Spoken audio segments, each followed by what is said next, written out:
아주 오래전 여호수아와 하나님의 백성들은 여리고성을 지나서 가나안 땅에 들어갔고, 그들이 가나안 땅에 들어가서 그들은 하나님의 대적 그리고 여호수아의 대적을 직면하게 되었습니다. 시간이 지나 이제 예수님과 그의 제자들이 여리고성을 지나서 예루살렘으로 입성을 했고, 이제 거기에서 예수님과 제자들은 하나님의 대적이요 예수님을 대적하는 그 대적을 마주하게 되었습니다. 그 대적은 놀랍게도 성전 가장 깊은 곳, 성전 가장 가까이 있는 사람이었고, 모든 사람들이 다 존경하고 인정하던, 누구도 상상하지 못했던 자들이었습니다. 오늘 27절을 보면 그들이 다시 예루살렘에 들어갔습니다. 예수께서 성전에 거니실 때에 이제 예수의 대적, 하나님의 대적이 그들 앞에 섰는데 누구라고 말합니까? 대제사장들과 서기관들과 장로들이다라고 이렇게 말하고 있습니다. 예수님은 예루살렘에 입성하셔서 우리의 삶에 찾아오셔서 먼저 우리의 삶에 오신 목적을 드러내셨어요. 왜 예수님께서 우리 삶에 오셨는지, 왜 예수님께서 예루살렘에 오셨는지 그 목적을 드러내셨어요. 이제 예수님은 예루살렘에 들어오셔서 누가 하나님의 대적인지, 누가 그리스도의 반역자인지, 누가 하나님 나라의 대적자인지, 누가 하나님 나라 교회를 회파하는 자인지 그 대적들을 드러내고 계십니다. 오늘 이제 예수님께서 드러내신 이 대적들, 대제사장들, 서기관들, 이런 자들, 장로들, 바리새인들, 이런 자들을 이제 보면서 누가 하나님의 진짜 대적자인지, 어떤 사람이 하나님을 대적하고 교회를 회파하려고 하는지, 그 사람들의 특징을 살펴보면서 우리는 누가 진짜 교회의 대적자며 그리스도의 대적자인지를 살펴보려고 합니다. 그 첫 번째, 한 네 가지로 살펴볼 텐데요. 그들의 특징, 그리스도의 대적, 교회의 대적자들의 특징은 믿지 않는다라는 거예요. 믿지 않는다. 그러면 사람들이 왜 대제사장들이나 서기관들이나 장로들이나 바리새인들이 그리스도의 대적이거나 하나님 나라의 대적이라고 상상도 못했던 이유는 무엇이죠? 그들이 성전 가장 깊은 곳에 있던 사람들이에요. 성전 가장 가까이 있었던 사람들이에요. 거기다가 그들은 너무 잘 알고 있는 사람들인 거예요. 그들은 율법도 잘 알고 있습니다. 그들은 제사도 잘 알고 있어요. 그들은요, 성전도 잘 알고 있어요. 그들은 전통도 잘 알고 있습니다. 오늘 11장 30절과 31절을 보시면요, 요한의 세례가 하늘로부터냐 사람으로부터냐 내게 대답하라 예수님께서 물으셨을 때에 그들이 서로 의논하여 이르되 만일 하늘로부터라 하면 어찌하여 그를 믿지 아니하느냐 할 것이니 라고 말하면서, 사실 그들은 요한의 세례, 요한이 누구의 사람인지 하나님이 보내셨다라는 것을 사실 알고 있었어요. 몰랐던 게 아니라는 말입니다. 그들은 다 알고 있었어요. 요한에 대해서도 알고 있었습니다. 그리고 12장 6절과 7절에 예수님께서 비유를 말씀하시는데, 이제 한 사람이 남았으니 곧 그가 사랑하는 아들이라 최후로 이를 보내며 이르되 내 아들은 존대하리라 하면서 보냈어요. 자, 그런데 어떻게 합니까? 그 농부들이 서로 말하되 이는 알아요. 예수가 하나님의 아들이라는 거 알아요. 상속자라는 거 안단 말입니다. 그들은 이분이 하나님의 아들 메시아다. 성경을 보면서도 헤롯이 이야기했을 때 야, 메시아가 어디서 나오겠냐? 베들레헴입니다. 다 알고 있었어요. 그러니까 요한에 대해서도 알고 있었고, 지금 자기 앞에 서 있는 자가 예수라는 것도 하나님의 아들이라는 것도 알고 있단 말입니다. 그리고 마지막 절 12절도 보시면요, 그들이 예수의 이 비유가 누구를 가르쳐 말함이라는 거, 자기한테 말하는 것도 알고 있었어요. 자기에 대해서도 알고 있단 말입니다, 지금. 그러니까 이런 사람들은 알지 못하는 사람들이 아니고 다 알면서 요한을 보내신 하나님, 그 아들을 보내신 하나님, 그리고 지금 나를 지적하시고 나를 책망하시는 하나님, 이런 것들에 대하여 다 알면서도 사실은 뭐 하는 거예요? 믿지 않는 거예요. 자신을 굴복시키지 않는 거예요. 33절에 보시면 그래서 그들이 이렇게 말합니다. 이에 예수께 대답하여 이르시되 우리가 알지 못하노라. 모릅니까? 다 알아요. 알지 않기로 선택한 거예요. 믿지 않기로 선택한 거예요. 우리가 알지 못합니다라고. 그래서 순진하게 정말 몰라서 그러는 것이 아니고 다 알고 있어요. 교회에 대해서도 다 알고 있고 성경에 대해서도 알고 있고, 성경을 주보를 보면 설교 제목만 봐도 오늘 또 이 말 하겠구나. 다 알고 있어요. 교회에 30년 40년 다녔기 때문에 교회의 생리가 어떤지도 다 알고 있어요. 그런데 어떻게 합니까? 믿지 않는 거예요. 지금도 누가 하나님을 대적할까요? 지금도 누가 그리스도의 대적자일까요? 지금도 누가 하나님 나라 그리고 그리스도의 몸된 교회를 대적하고 회파하는 자일까요? 모르는 사람이 아니에요. 다 알아요. 그런데요, 결코 믿지 않는 자들. 그래서 이런 분들의 기도를 들어보면 기도도 너무 은혜스럽게 해요. 그들의 말을 들어보면요, 그들의 행동을 보면요, 교회에 대해서도 너무 다 잘 알아요. 그렇지만 한치도 주를 믿는 믿음이 없는 자들, 그들이 결국 그리스도의 대적자요, 그리스도의 몸된 교회를 회파하는 자들이다라는 것을 보게 됩니다. 그리고 또 하나, 이들의 특징은요, 바로 이용한다라는 거예요. 이용하는 자들이에요. 여러분, 세리들과 창기들도 하나님 앞에 죄인이죠. 그런 삶을 사는 사람들, 팔아먹고, 돈 때문에 하나님 팔아먹고, 쾌락 때문에 몸 팔아먹고, 뭐 이런, 그것도 죄인이에요. 그런데요, 예수님은 바리새인들, 서기관들, 대제사장들, 뭐, 뭐 이런 사람들도, 장로들 다 죄인이래요.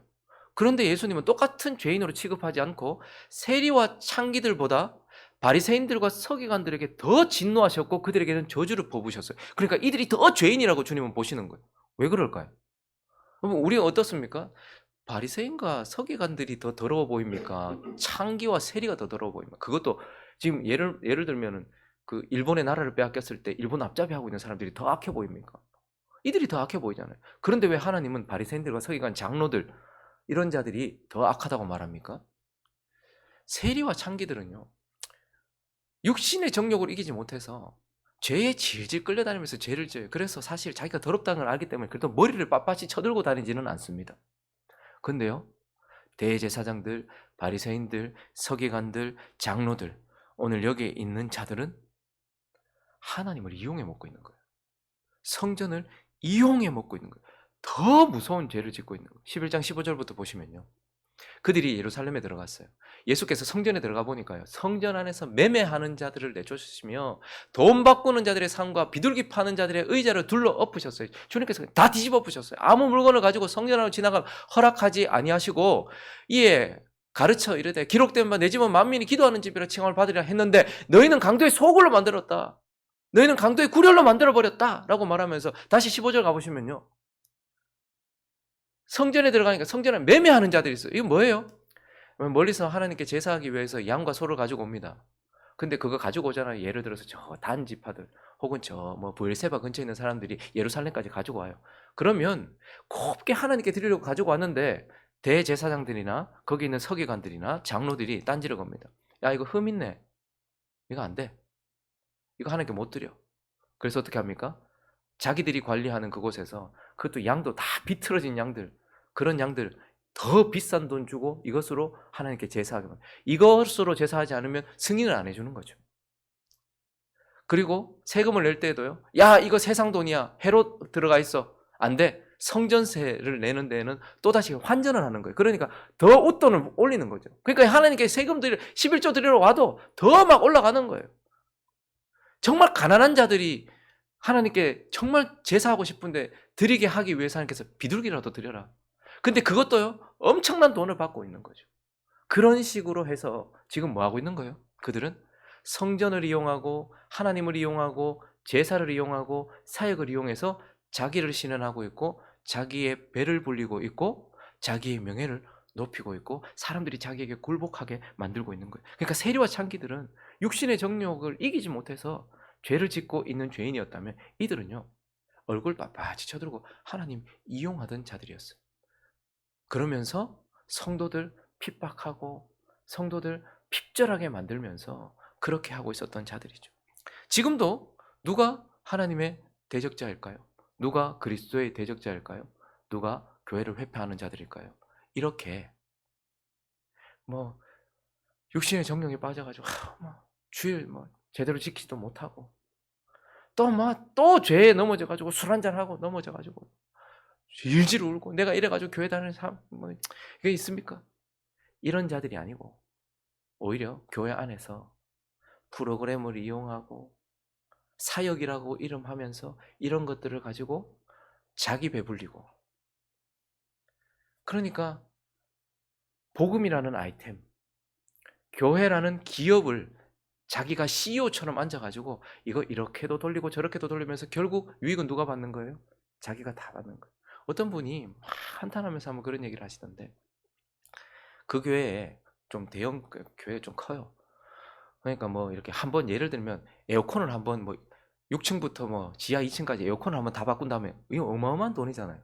그러면 여러 업체에 이렇게 입찰을 받아서 또 이렇게 해야 되잖아요. 근데 거기에 어떤 기업의 그것을 담당하고 있는 분이 이제 장로예요. 항상 거기는 예를 들면 그게 LG다. 그럼 거기는 LG만 써야 되는 거예요. 3년밖에 안 지났는데도 또 바꾸는 거예요. 그러니까 이거 좀 그렇지 않습니까? 다른 업체가 똑같은 제품인데 더 싸게 하거나 더 낫다면 그 경쟁을 해서 교회 유익하도록 절대 안 되는 거예요. 근데 그걸 가지고 목사한테 얘기하니까 목사도 똑같이 얘기를 하는 거죠. 맨날 복음 전한다, 전도한다 이렇게 얘기해요. 근데 진짜 전도를 하기보다는 사람을 모아요. 그러다 보니까 사람이 모이니까 흥분도 많이 모이죠. 자기가 성공한 목회자인 것처럼 교회를 부흥시킨 것처럼 생각해. 그런데 그 사람 결국은 더 큰 교회로 불려가고 그 교회 그냥 두고 전부 다 교회를 이용해 먹는 거죠. 예수를 이용해 먹는 거죠. 진짜 대적자는 깔끔하게 옷을 입고서 고개 싹 들고 나는 복음을 전하는 자다. 나는 교회를 위해서 이렇게 애쓰는 자다. 내가 얼마나 수고하고 하는 줄 아느냐 라고 말하는데 결론적으로 유익은 누가 다 얻는 거예요? 자기가 다 얻는 거예요. 명예를 얻든 돈을 얻든 자리를 얻든 그렇게 하는 이용하는 자. 그들이 교회의 대적자요. 그리스도의 대적자입니다. 그리고 또 하나 특징은 무엇이냐면 사람을 두려워한다라는 거예요. 하나님의 대적자, 그리스도의 대적자, 교회의 대적자는요. 32절에 보시면 11장 32절에 보시면 그러면 사람으로부터라 할까 하였으나 그들이 무슨 말을 하거나 행동을 하는 데 있어서 기준이 되거나 자신을 움직이는 데서 가장 중요한 요소가 뭐냐면 모든 사람이 요한을 참 선지자로 여기므로 그들이 뭘 두려워해요? 백성을 두려워해서. 그래서 어떤 말을 하든 행동을 하든 사람의 눈치를 보고 사람을 인식해서 행동해요. 어떤 말을 하든 어떤 행동을 하든. 그래서 두려워한다는 거죠. 여러분 근데 다윗 같은 사람을 한번 보십시오. 시편 3편을 가보시면 1절에 보시면 여호와여 나의 대적이 어찌 그리 많은지. 그를 둘러싸고 있었던 자가 많았겠죠. 죽이려고 하는데 일어나 나를 치는 자가 많습니다 라고 말해요. 그런데 6절에 뭐라고 고백합니까? 천만인이 나를 애워싸 진친다 하여도 나 두려워하지 않습니다. 왜요?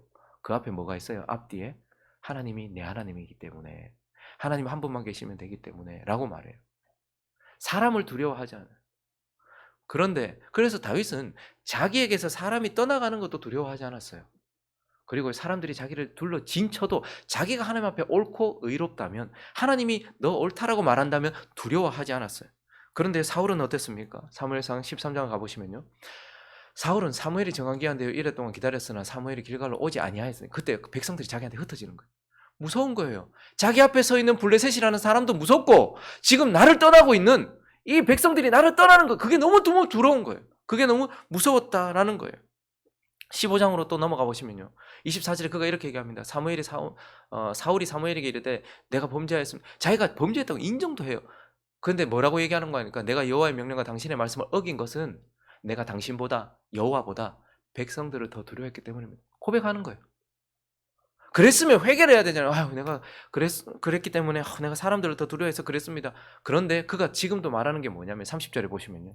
사울이 이르되 내가 범죄했지만 내가 잘못했습니다. 그러나 청함날에 내 백성의 장로들 앞과 이스라엘 앞에서 나를 그렇지만 내가 사람들 앞에서는 우사당하지 않게 해주십시오. 하나님이 나를 떠나든지 말든지 그건 일단 둘째 문제고 그래도 당신이 나와 같이 제사를 지내줘야지 사람들이 그래도 나를 아직까지 왕으로 인정할 것 아닙니까? 사람들이 자기에게서 떠나는 거야. 하나님이 자기에게 떠나는 것보다 사람들이 자기에게서 떠나는 걸 더 무서워하는 거예요. 그러니까 사람들 앞에서는 그래도 아직까지 내가 버림받았다는 걸 표시 안 나도록 좀 해주십시오 라고 말하면서 사람 보면서 그렇게 하고 있었던 것이죠. 이제 예수님 당시에 사람들도 마찬가지였어요. 대제사장들과 서기관 장로들 보십시오. 누가복음 22장 가보시면요. 6월절이에요. 무교절에 다가왔어요. 이제 예수 죽이려고 하는데 그들이 예수를 죽이든 안 죽이든 지금 시간을 정하는 초점이 뭐냐면 넘겨주세요. 대제사장들과 서기관들이 예수를 무슨 방도로 죽일까 궁리하면서도 지금 뭐를 맞춰서? 백성들이 어떻게 행동할까? 우리가 이렇게 행동했을 때 백성들이 어떻게 할까? 내가 이렇게 했을 때 백성들이 어떻게 생각할까? 그 백성들을 두려워하면서 행동하더라라는 거예요.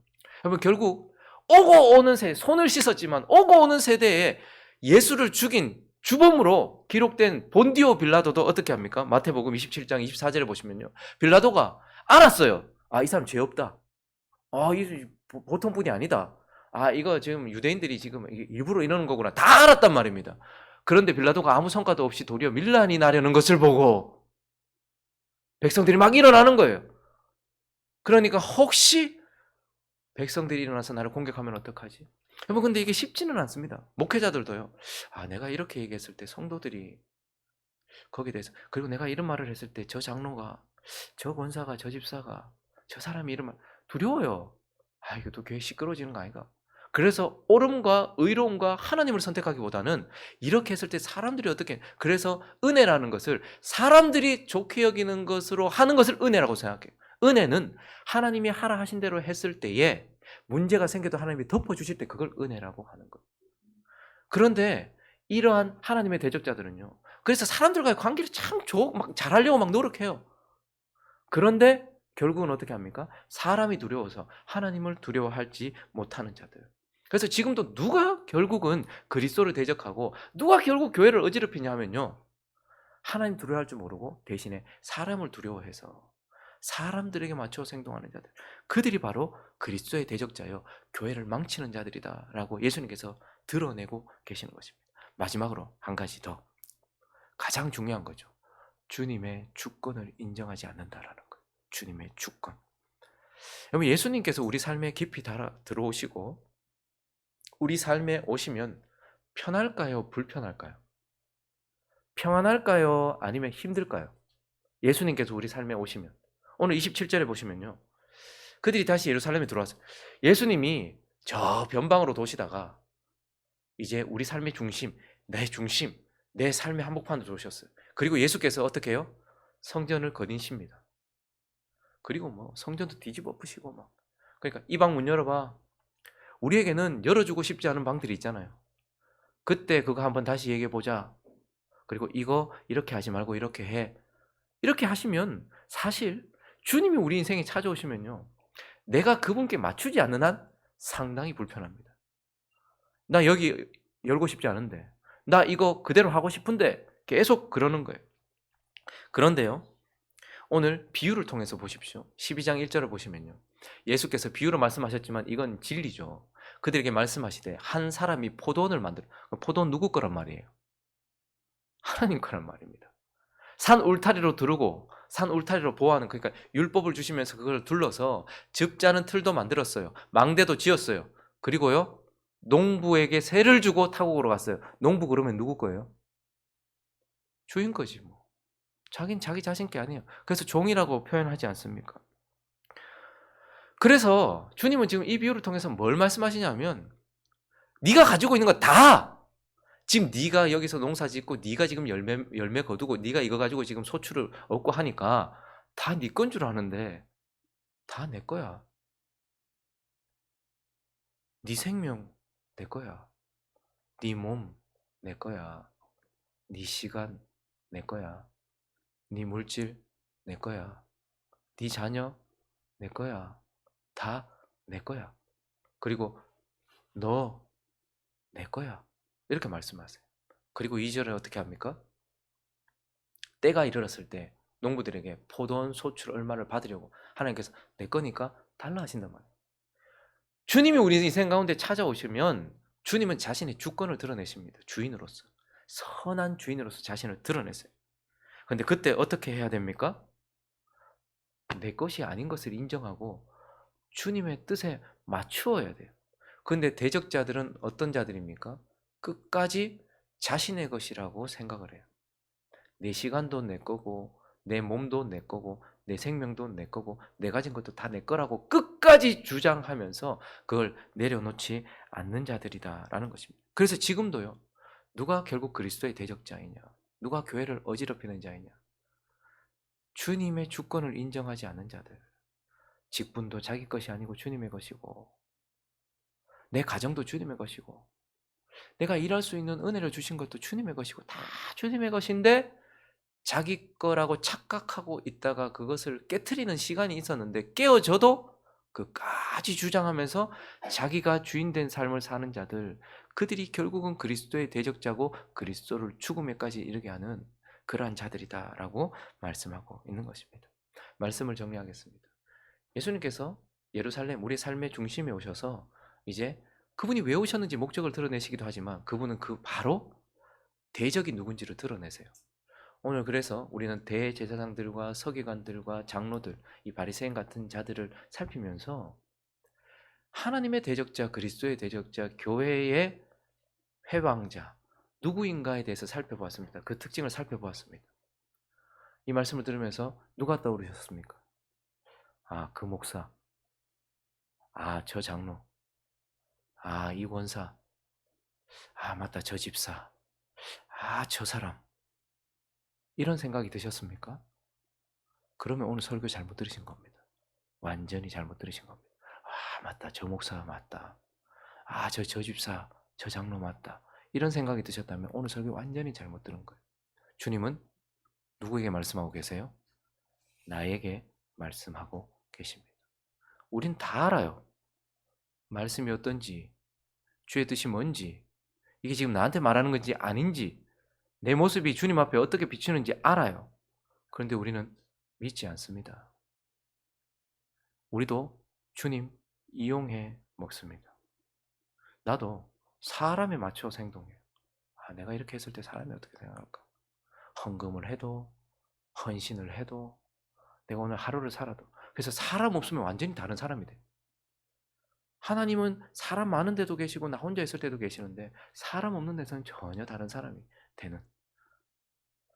또 나는 다 내 것인 양 생각하면서 살고 있지 않습니까?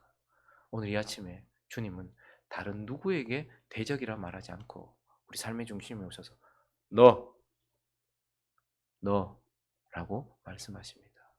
그분 앞에 무릎을 꿇고 우리의 모습을 다시 살피면서 그분을 맞서는 자가 아니라 그분을 따라가는 저와 여러분 되시길. 그래서 우리 다음 주에도 특세를 할 때 이번에 특세 주제는 십자가를 향해 가는 특별 새벽. 가을에는 아마 열매를 맺어가는 이렇게 될 것 같아요. 우리가 그리스도를 계속해서 따라가는 저와 여러분 되시기를 예수 그리스도 이름으로 축원합니다.